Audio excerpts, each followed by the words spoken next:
Hi, I'm Marty Nemko.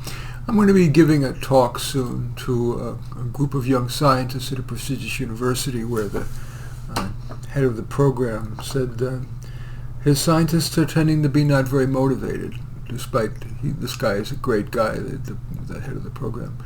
So anyway, here's the essence of what I'm planning to say. I thought it might benefit you, whether or not you're in academia.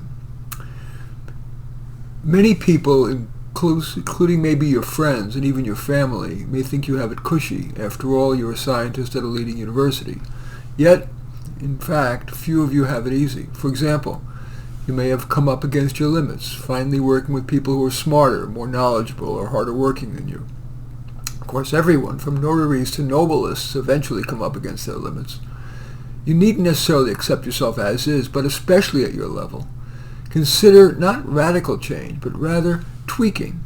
For example, more often asking colleagues for guidance, cutting out or delegating some tasks, working closer to a person you respect. Something may rub off. I was at Berkeley for a long time and took it for granted.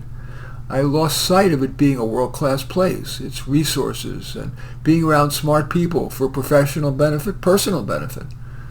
Are you making the most of what your institution has to offer? You may wonder whether all the effort you've long put in is worth it. That may be especially likely if you're just a postdoc, because even though you're at a prestigious institution, there's no guarantee you're going to get that vaunted academic position, and so you'll end up working in industry, hardly a bad option, but not what you'd hoped for. No matter whether you're a postdoc or a full professor, you're a basic science researcher, and so it may be decades, if at all, until you make a breakthrough. Yeah, consider whether it's wise to tweak or even change your research's focus, but more often it's wise to stay the course. Basic research, especially in fields such as neuroscience, hold great potential for enhancing humankind, but you may need to take pleasure in tackling each little issue. I can't always say that works, but trying to take pleasure in your work's micro-puzzles and your small wins should help you to enjoy your work more and procrastinate less. When I was writing my first book, I focused on getting it done so I could see it in print, and I procrastinated a fair amount. But that not only slowed me down, it deprived me of the best thing about work. You see, the good feeling of the outcome, that is, the book, lasts just a moment, while if I focus on the problem of the moment, I get lots of little wins. That mindset has helped me. Might it help you? You have made mistakes, maybe big ones. We all have. After my internship at the Rockefeller University, on return to my college, the department chair asked me what I learned at Rockefeller, and I said, I'm surprised that even Rockefeller scientists, super prestigious, make mistakes. He said, that's worth 2 semesters of A, and he actually added that to my transcript. Can you forgive yourself? Learn any lessons from your mistake and move on. More rumination just tends to keep you mired.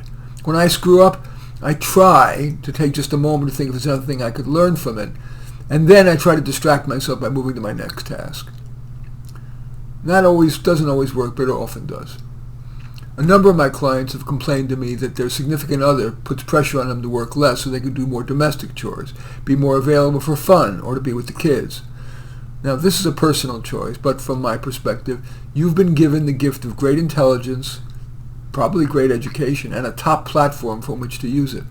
In terms of making a difference, which is a metric I venerate, might you want to try to get your partner to accept that it feels cosmically right for you to work long hours, and when you get home, you're often exhausted and feel it's only right that you be allowed to mainly veg or pursue some fun or creative activity, build something, play music, video games, TV, take a walk, whatever. I fear that the following may seem pat, but I do want to say that I believe that you're doing some of the most important work, period. It promises to improve human thinking, which in turn benefits so much. You've chosen to focus on basic science research, which in the long run will arguably enhance humankind more than translational work. Of course, your accomplishments will, at least in the short term, likely be small, maybe only to close some unfruitful research doors, but that's worthwhile. Truly, I respect you more than I do the people that the public tends to venerate.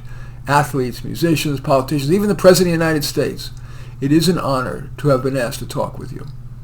I like to end every talk with the same story, not because I promised my father I would, although I did do that, but because I believe it offers a potent life lesson. My father, a Holocaust survivor, rarely talked about it, and I asked him why, and he said, Martin, the Nazis took 5 years from my life. I won't give them 1 minute more. Martin, Don't look back. Always take the next step forward. And I can leave you with no better advice. In any event, I do thank you for watching. As usual, I welcome your thumbs up and accept your thumbs down. I always look forward to your comments, and especially like it if you hit the share button below. Share on your social media so that my efforts can have broader impact. And I am flattered if you choose to subscribe to my channel. And in any event, I do thank you for watching. I am Marty Nemko.